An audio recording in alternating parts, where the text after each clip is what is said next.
नमस्कार दोस्तों, मेरा नाम है गौतम और इस वीडियो में हम म्यूचुअल फंड और एलआईसी को कंपेयर करने वाले हैं कि एलआईसी की कौन सी इन्वेस्टमेंट स्कीम होगी जिसमें हमें ज़्यादा रिटर्न मिल सकता है म्यूचुअल फंड से, या फिर म्यूचुअल फंड की ऐसी कौन सी स्कीम है या फिर स्ट्रैटेजी है जिसमें हमें एलआईसी से ज़्यादा रिटर्न मिल सकते हैं। तो ये एक कंप्लीट वीडियो होने वाला है जिसमें इन दोनों एंटिटीज़ को हम तुलना करेंगे। ठीक है, यहाँ पे जो डेटा होगा वो on the basis of pure calculation होगा। आप चाहें तो कैलकुलेटर लेके खुद ही इसे आप कैलकुलेट कर सकते हैं। अच्छा, वीडियो शुरू करने से पहले मैं यहाँ डिस्क्लेमर में ये बात बोल दे रहा हूँ कि जो लोग एलआईसी में इन्वेस्टमेंट करते हैं या फिर म्यूचुअल फंड में इन्वेस्टमेंट करते हैं, दोनों इन्वेस्टमेंट अपनी जगह बिल्कुल सही है। आपने निवेश किया है तो अपनी जानकारी के अनुसार किया होगा। खैर, यहाँ पे मैं केवल डेटा रखूँगा और आपको खुद डिसाइड करना है कि कौन-सा आपके लिए बेहतर होगा। तो देखिए, जैसा कि आप स्क्रीन पे देख पा रहे होंगे, यहाँ पे एक एलआईसी की स्कीम है। स्कीम का नाम है एलआईसी जीवन उत्सव, ठीक है? और इसके अलावा यहाँ पे हम कंपेयर करने वाले हैं म्यूचुअल फंड के, ठीक है? तो यहाँ पे एक स्कीम है एलआईसी का जीवन उत्सव, जहाँ पे आपको 5 साल निवेश करना है और अमाउंट होगा आपका 2,20,000, यानी 2,20,000 रुपए एनुअली आपको देना है 5 साल तक, या फिर 1,83,000 रुपए हर साल देना है 6 साल तक, या फिर 1,60,000 रुपए आप देंगे 7 साल तक, और या फिर लास्ट ऑप्शन है आपके पास 1,43,000 रुपए हर साल देना है पूरे 8 साल तक। ठीक है? यानी इन चारों में से कोई भी तरीका आप इन्वेस्टमेंट का अपना सकते हैं इस स्कीम के तहत। और इसमें रिटर्न क्या मिलेगा? तो इसमें गारंटी रिटर्न है आपको 1,00,000 रुपए पर एनम। ये सबसे इम्पोर्टेंट है कि आपको हर साल, ठीक है, 1,00,000 रुपए मिलता रहेगा और कब तक? लाइफ टाइम तक मिलता रहेगा, यानी जब तक आप जीवित रहेंगे। लेकिन कब से मिलेगा? 11वें साल से। यहाँ पे आप देख पा रहे होंगे कि लिखा है 11th year for life time, ठीक है? यानी 10 साल आपको निवेश करना है, 11वें साल से आपको 1,00,000 रुपए हर साल मिलने लगेगा। अब देखते हैं कि म्यूचुअल फंड में इन्वेस्टमेंट करना सही होगा या फिर एलआईसी में इन्वेस्टमेंट करना सही होगा। मैं यहाँ पे डेटा रख रहा हूँ, आप एक अच्छे जज हैं, आप खुद ही डिसाइड कर सकते हैं कि कौन-सा ऑप्शन आपके लिए बेहतर हो सकता है। अच्छा, ये जो इन्वेस्टमेंट का जो तरीका बताया है, इसे हम थोड़ा ब्रेक डाउन करके सिम्प्लीफाई कर लेते हैं, ताकि जो कॉमन पीपल है उसको भी अच्छे से समझ में आ जाए। तो जो पहला स्कीम जमा करने का था, ठीक है? 2,20,000 5 साल के जमा करते हो तो ये आपका होता है 11,00,000 के आसपास। इसी तरह दूसरा जो तरीका था 1,83,000 6 साल जमा करना है, तो वो होता है 10,98,000 के आसपास। तीसरा क्या तरीका बताया गया था? 1,60,000 जमा करना है 7 साल तक, तो ये होता है 11,20,000। और चौथा तरीका 1,43,000 रुपए हर साल जमा करना है 8 साल तक, तो होता है 11,44,000 रुपए। यानी यहाँ पे मैं मोटा-मोटा कह सकता हूँ कि औसतन आपका जो इन्वेस्टमेंट होगा एवरेज, वो 11,00,000 रुपए होगा, जो कि 10 साल तक एलआईसी के पास रहेगा। इतना आपको समझ में आ गया होगा, आई होप। यानी 10 साल तक, चाहे आप ये तरीका अपनाइए, चाहे ये तरीका, चाहे ये वाला, चाहे ये लास्ट वाला, आपका जो लगभग अमाउंट होगा, मैं मान के चल रहा हूँ कि 11,00,000 के आसपास होगा और समय होगा 10 साल तक। 10 साल तक आपके पास ये आपका जो पैसा है वो एलआईसी के पास रहेगा और 11वें साल से वो आपको 1,00,000 रुपए हर साल देगा।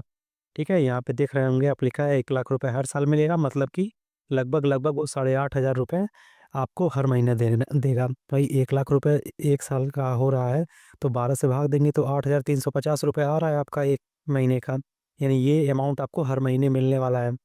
कैलकुलेशन को और भी ज़्यादा आसान बनाने के लिए इसे मैं ब्रेक डाउन कर लेता हूँ, यानी तोड़ लेता हूँ।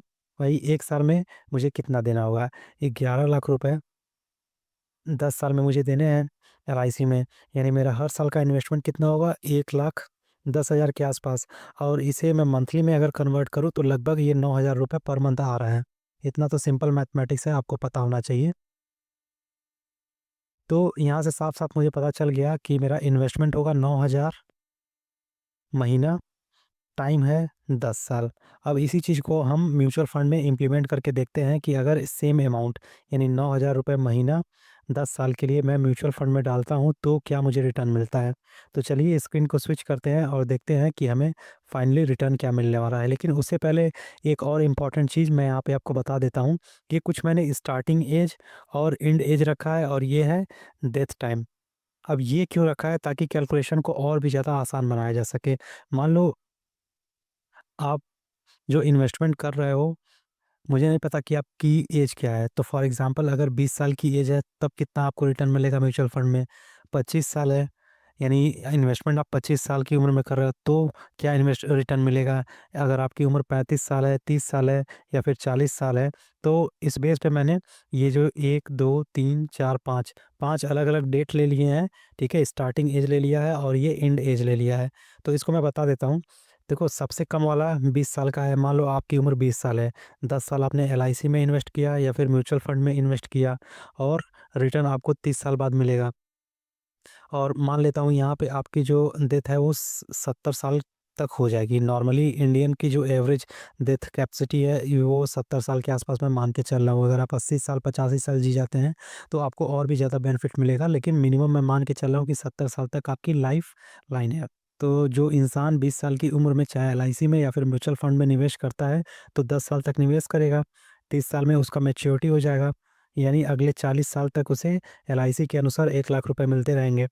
25 साल की उम्र में अगर वो शुरुआत करता है तो 10 साल तक जमा करने के बाद 35 साल में उसकी मैच्योरिटी होगी और 35 साल तक अगले 35 साल तक उसे 1 लाख रुपए हर साल मिलते रहेंगे। इसी तरह 30 साल की उम्र में अगर कोई व्यक्ति शुरू करता है, 10 साल इन्वेस्टमेंट के बाद 40 साल की उम्र में मैच्योरिटी हो जाएगी उसके प्लान की और अगले 30 साल तक उसे पैसे मिलते रहेंगे। इसी तरह 35 साल का है, 40 साल का है, ठीक है? तो इसको मैं म्यूचुअल फंड में अब कन्वर्ट करके देखता हूँ। मैं स्क्रीन को ज़रा एक बार स्विच कर लेता हूँ। ठीक है, ये आ गए हैं हम कैलकुलेटर पे। पहले हम कैलकुलेट कर लेते हैं कि कितना अमाउंट मिलेगा हमें।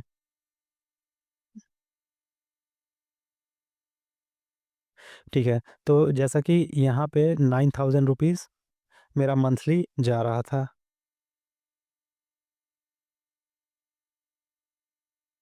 ठीक है, 9000 रुपए मंथली मेरा जा रहा है।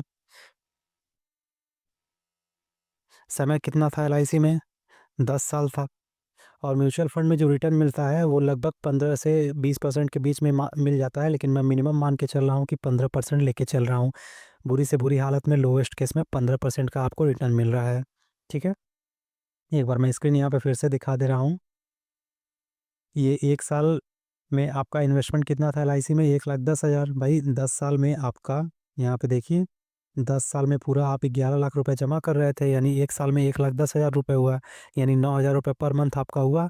टाइम आपका 10 साल है। तो वही चीज़ मैं इस डेटा को म्यूचुअल फंड में इन्वेस्ट कर रहा हूँ। एसआईपी अमाउंट आपका 9,000 रुपए है मंथली, ठीक है? सेम टाइम 10 साल के लिए है। रिटर्न यहाँ पे 15% का मिल रहा है। अब देखते हैं कि क्या होता है।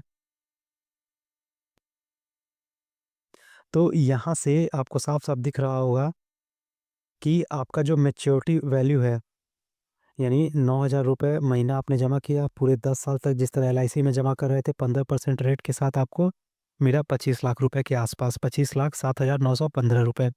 अब इस चीज़ को हम एसडब्ल्यूपी में कन्वर्ट कर देते हैं। जिनको एसडब्ल्यूपी नहीं पता है, सिंपल सा इतना समझ लीजिए, एसडब्ल्यूपी का मतलब होता है सिस्टमैटिक विथड्रॉल प्लान।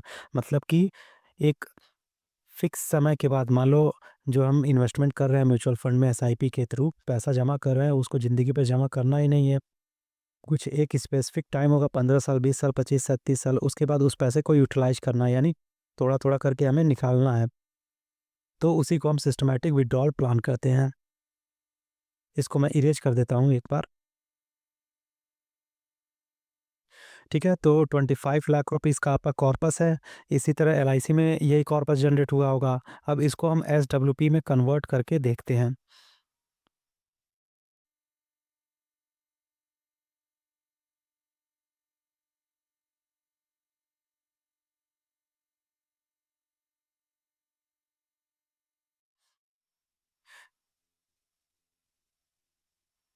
तो यहाँ पे आपका जो अमाउंट है वो है 25 लाख रुपए। मैं यहाँ पे 25 लाख रुपए ऐड कर देता हूँ, ठीक है?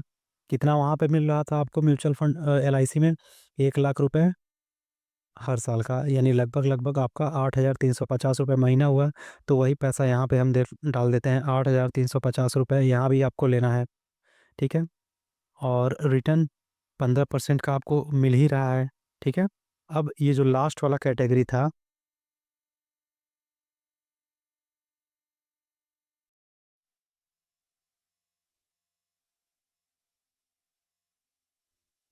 1 मिनट। तो मैं मान के चलता हूँ कि अगर आपकी उम्र 40 साल है, यानी 40 साल की उम्र में आपने इन्वेस्टमेंट किया, 10 साल एलआईसी में निवेश किया, ठीक है? और उसके बाद आपकी उम्र हो गई है 50 साल, यानी 50 साल आपकी उम्र हो गई है, ठीक है? और और 20 साल आप जिएँगे, यानी 70 साल की उम्र में डेथ हो जाएगी, यानी 20 साल तक आपको पैसा मिलता रहेगा एलआईसी में। तो वही चीज़ मैं यहाँ पे भी इम्प्लीमेंट कर रहा हूँ, अगले 20 साल तक आपको पैसा मिलता रहेगा। कितना मिलेगा? ये जो 25 लाख रुपए आपका एसआईपी के थ्रू बना था, अब आपने उस 25 लाख रुपए से थोड़ा-थोड़ा निकालना चालू किया। कितना निकाल रहे हैं आप? 8,350 रुपए, यानी 1 लाख रुपए 1 साल में निकाल रहे हैं। 15 साल तक, अगले 20 साल तक आप जिएँगे, ठीक है? और रिटर्न आपका 15% मिल रहा है। तो यहाँ पे देखिए मैजिक, यहाँ पे क्या मैजिक है कि अगले 20 साल तक आपने जो कुल पैसा निकाला होगा वो 20 लाख 4 हज़ार के आसपास होगा। इतना पैसा निकालने के बावजूद भी आपके पास 3 करोड़ 66 लाख रुपए के आसपास बचा होगा। अब इसके पहली वाली कंडीशन लेते हैं, मान लो आपने 35 साल की उम्र में निवेश किया, ये 35 साल की उम्र में निवेश किया, 45 साल तक, ठीक है? 45 साल में आप इससे निकालना चालू करोगे, यानी और कितने साल तक निकालोगे? 25 साल तक, क्योंकि 70 साल की उम्र में आपकी डेथ हो जाएगी। तो यहाँ पे सेम अमाउंट निकाल रहे हो, ठीक है? कितने साल तक? 25 साल तक।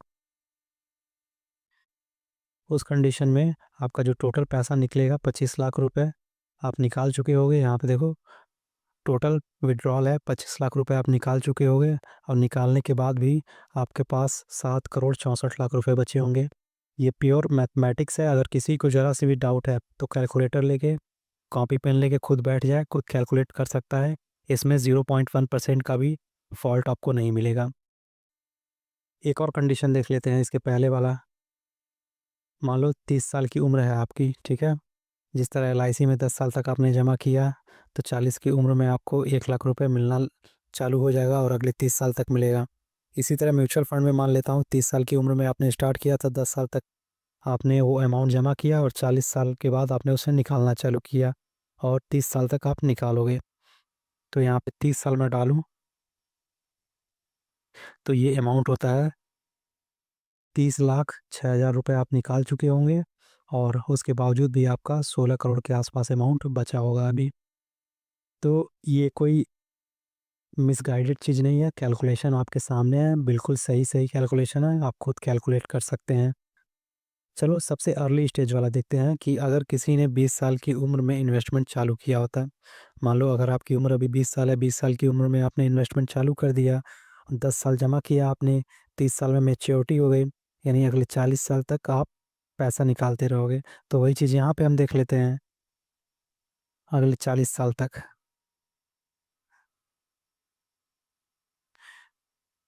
तो जो आपका एसआईपी में 20 साल की उम्र में आपने एसआईपी चालू किया था, ठीक है?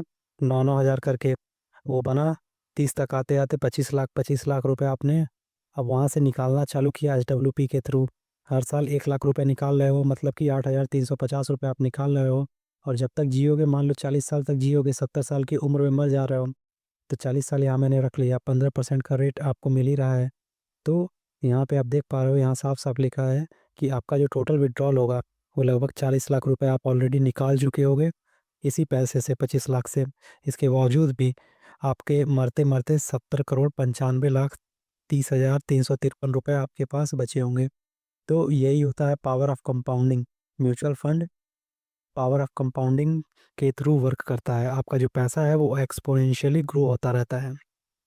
तो यहाँ पे मैंने सारा कैलकुलेशन दिखा दिया, अब ये आप पे डिपेंड करता है कि आप क्या चुनते हो, म्यूचुअल फंड या फिर एलआईसी, ये टोटल आप पे निर्भर करता है। और हाँ, मैं यहाँ पे बता दूँ, ये एक एजुकेशनल वीडियो है पब्लिक अवेयरनेस के लिए, ये कोई प्रमोशनल वीडियो नहीं है, किसी भी प्रकार का मैं यहाँ पे प्रमोशन नहीं कर रहा हूँ। ना ही मैं ये कह रहा हूँ कि एलआईसी खराब है या अच्छा है, ना ही मैं ये बोल रहा हूँ कि म्यूचुअल फंड अच्छा है या खराब है। मैंने यहाँ पे कैलकुलेशन करके आपको दिखा दिया है, आपको जो अच्छा लगे, आपका जो भी फाइनेंशियल एडवाइज़र हो उसकी देख-रेख में अपनी सूझबूझ के साथ इन्वेस्टमेंट करें। तो ये वीडियो यहीं होता है ख़त्म, अगले वीडियो में हम कुछ और चीज़ों को लेकर कैलकुलेशन करेंगे। और अगर आपने इस चैनल को लाइक नहीं किया है, शेयर नहीं किया है, सब्सक्राइब नहीं किया है तो प्लीज़ करें। Thank you so much.